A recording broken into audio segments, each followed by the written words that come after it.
मराठ्यांनंतर आता ओबीसींनीही मुंबईत येण्याचा निर्धार केलाय। शिवसेनेच्या एका नेत्यानेही मुंबईत येण्याचा निर्धार दिलाय। तर मनोज जरांगे पाटील मुंबईत येण्याच्या मुद्द्यावरून कोणतीही तडजोड करायला तयार नाहीत। परिणामी प्रकाश आंबेडकर यांनी वाद सोडण्यासाठी पुढाकार घेण्याची तयारी दाखवली आहे। कोणत्या प्रकारे प्रकाश आंबेडकर हा वाद सोडवणार बघूयात।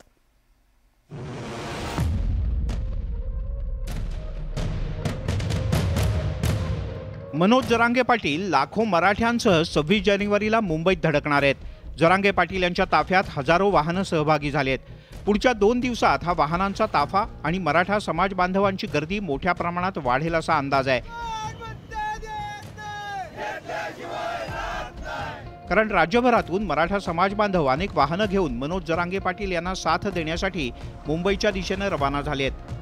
त्यातच ओबीसी समाजाच्या नेत्यांनी सुद्धा मराठा समाजाला सरसकट प्रमाणपत्र दिल्यास आक्रमक पवित्रा घेण्याचा इशारा दिलाय। आपल्या मागण्यांसाठी मुंबईत धडकू असं शिवसेनेच्या नेत्यानं निक्षून सांगितलंय। आम्हाला कुठेतरी शंका निशंका निर्माण होत आहे आणि अशा परिस्थितीमध्ये आम्ही आपली पण पूर्वतयारी सांगण्यासाठी आज आपल्यापर्यंत आलेलो आहोत की असं संपूर्ण महाराष्ट्रामध्ये अगर असा कुठल्या प्रकारचा निर्णय झाला तर आम्ही बहुजन समाज हा काही गप्प बसणार नाही आणि आम्ही पूर्ण महाराष्ट्रातले बहुजन समाज किंवा हिंदुस्थानातले बहुजन समाज हा मुंबईवर कूच करतील। ज्यांच्या नोंदी सापडल्या त्यांना त्या कोणी विरोध नाही करत। मराठा समाजाला स्वतंत्र आरक्षण द्या आमचा विरोध नाही, पण आमचं जे हक्काचं संविधानिक आरक्षण आहे त्याच्यातनं आरक्षण देता कामा नये आणि सरसकट कुटुंबांचे प्रमाणपत्र देता कामा नये। या 2 बाबीवर कालही आम्ही ठाम होतो, आजही ठाम आणि उद्याही राहणार आणि याच्याकरता वेळ पडली तर येत्या काही दिवसातच आम्ही सुद्धा मोठ्या संख्येने मुंबईकडे कूच करणार। ओबीसी समाज बांधव मुंबईत धडकणार असल्याच्या मुद्द्यावरून मनोज जरांगे पाटील यांनी काय प्रतिक्रिया दिली ते पाहूयात। तुमचे कधी काही मोर्चे काय झाले मग आम्ही असंच वागायचं का? तुम्ही काढ म्हणून आम्ही काढायचं, आम्ही सभा घेतल्या की तुम्ही घ्यायची, आम्ही आंदोलन पुकारलं की तुम्ही पुकारायचं। असं नसतं हो, कुठंतरी माणूस की जिवंत असतं। ठीक आहे, आता आम्ही अडचणीत आहोत म्हणून तुम्ही काढणार। तुमचा कधी काळी काहीतरी प्रश्न असणच ना, वैयक्तिक जीवनात, सार्वजनिक जीवनात, राजकीय जीवनात, त्यावेळेस आम्ही असं वागलो किती वाईट वाटतं। मराठा आणि ओबीसी समाज बांधवांमध्ये संघर्षाची स्थिती निर्माण झाली आहे। परिणामी हा वाद मोठा होण्याची शक्यता नाकारता येत नाही।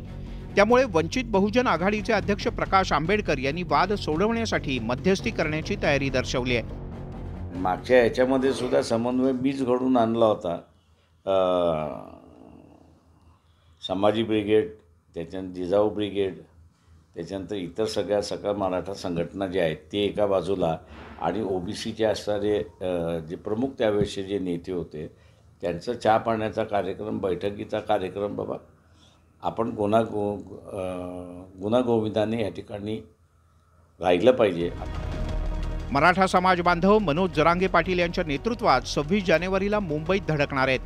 त्यातच आता ओबीसी समाज बांधवांनी सुद्धा मुंबईत येण्याचा इशारा दिलाय। परिणामी राज्य सरकार दोन्ही समाजांना मान्य होईल असा तोडगा काढण्यासाठी प्रयत्नशील असल्याचं सुरू असलेल्या कार्यवाहीवरून स्पष्ट झालंय। त्यातच प्रकाश आंबेडकर यांनी मध्यस्थीसाठी तयारी दर्शवल्यानं हा वाद वाढणार नाही अशी अपेक्षा तूर्तास तरी दिसतेय। Bureau report, news 18 Lokmat.